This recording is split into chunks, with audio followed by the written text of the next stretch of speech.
The Israel Harop is a cutting-edge loitering munition, also known as a suicide drone, developed by Israel Aerospace Industries IAI.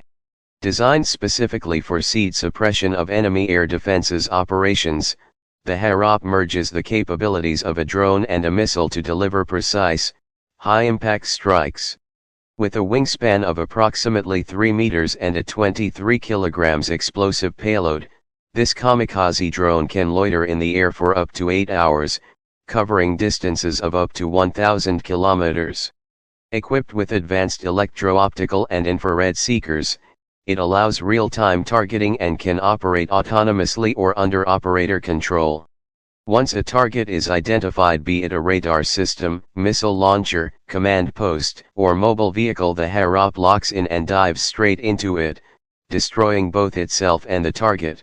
Launched from mobile ground or naval platforms, the Harop is especially effective against mobile, high-value, and time-sensitive targets, making it a formidable asset in modern electronic warfare.